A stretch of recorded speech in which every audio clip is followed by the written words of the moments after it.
Ya, oke. Halo teman-teman semua. Nah, di video kali ini kita bakal bahas materi berikutnya dari marketing lewat TikTok gitu ya.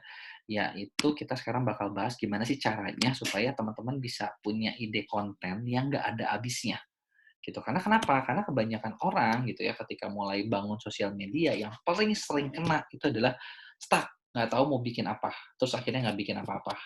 Gitu, dan akhirnya nggak berkembang, nggak ngapa-ngapain, gitu ya. Nah, gimana caranya biar nggak stuck gitu ya. Nah, dan kontennya teman-teman juga gimana caranya supaya tepat sasaran, gitu ya. Yang pasti pertama adalah teman-teman tentuin dulu nih konten yang teman-teman mau bikin, dalam artinya kalau TikTok kan video ya, video yang kita mau bikinnya buat siapa sih, gitu. Kita harus tahu, karena dengan kita tahu pasarnya kita gampang gitu loh buat bikinnya mereka.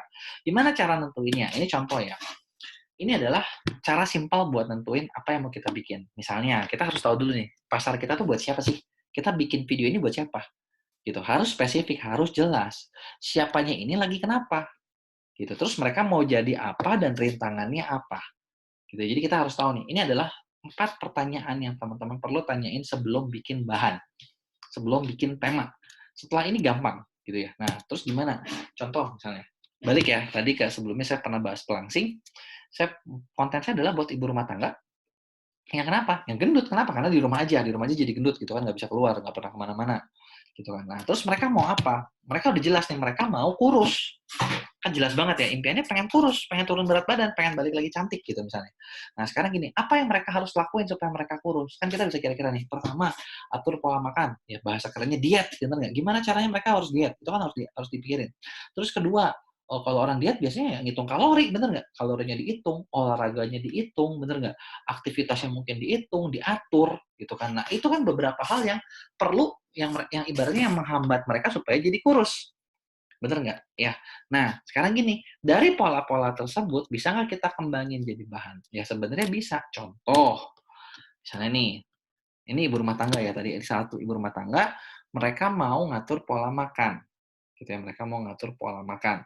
Sekarang gini, apa yang bisa kita bahas? Misalnya, makanan apa sih yang rendah kalori? Bener nggak? Kan makanan banyak ya. Atur pola makan soalnya ada makanan rendah kalori. Gimana gimana contohnya? Kita bikin konten tentang cara masak ayam rendah kalori, misalnya, cara buat jus rendah kalori, cara buat cemilan yang rendah kalori, kapan makan siang terbaik, misalnya berapa gram porsi makanan diet yang enak tapi nggak bikin gendut, gitu ya. Itu beberapa konten yang kita bisa kembangin. Bisa nggak dikembangin lagi? Bisa, kembangin lagi lebih banyak lagi. Gitu. Nah, konten-konten seperti itulah yang ibaratnya konten-konten kecil-kecil seperti itulah itu yang perlu teman-teman bikin. Jadi dengan begitu nanti bakal ngumpulin nih target market ibu-ibu rumah tangga yang lagi nyari seperti itu pasti bakal jadi followernya teman-teman. Gitu ya.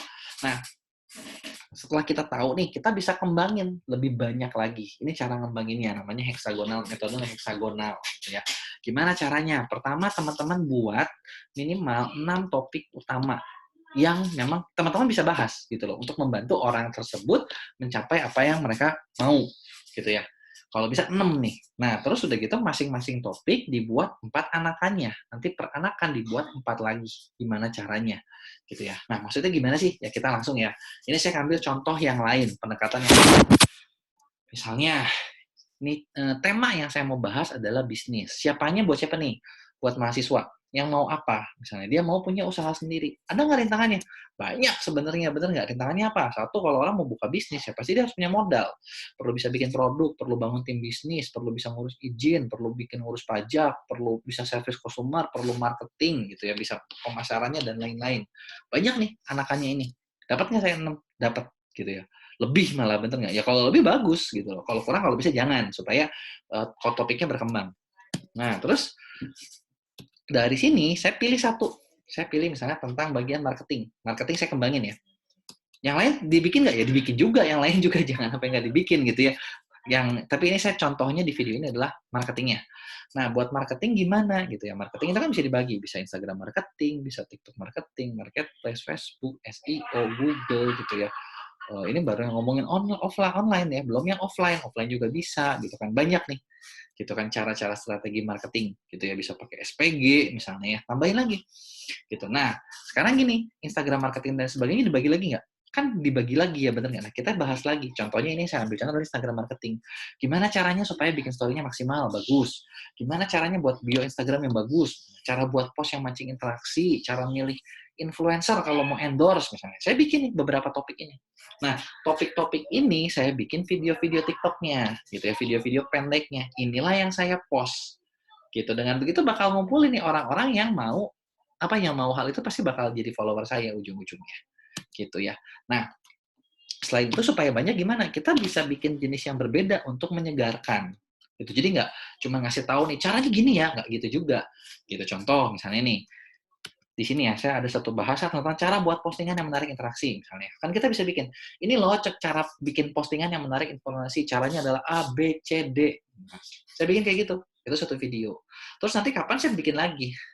Studi kasus, kenapa yang ini interaksinya banyak, kenapa yang ini interaksinya dikit. Nah, itu kan sudah hal yang berbeda. Padahal temanya tetap sama. Gitu ya. Terus saya bikin lagi tentang tanya jawab. Gitu kan. Kenapa yang ini interaksinya tinggi, kenapa yang ini interaksinya rendah. Gitu kan. Bisa seperti itu. Gitu. Atau testimoni. Gitu kan. Apapun teman-teman bisa kembangin lagi. Jadi dengan materi yang nggak banyak itu jadi luas sebetulnya. Gitu ya. Nah, caranya adalah seperti itu. Jadi kalau kayak gitu, teman-teman nggak akan pernah kehabisan konten. Gitu. Tinggal teman-teman pilih aja yang teman-teman ngerti, yang teman-teman kuasain itu apa, yang teman-teman bisa. Nah, terus ya teman-teman tinggal bikin. Itu jadi sebuah bahan. Gitu. Ya, oke, mungkin gitu aja materinya. Sampai jumpa di video berikutnya.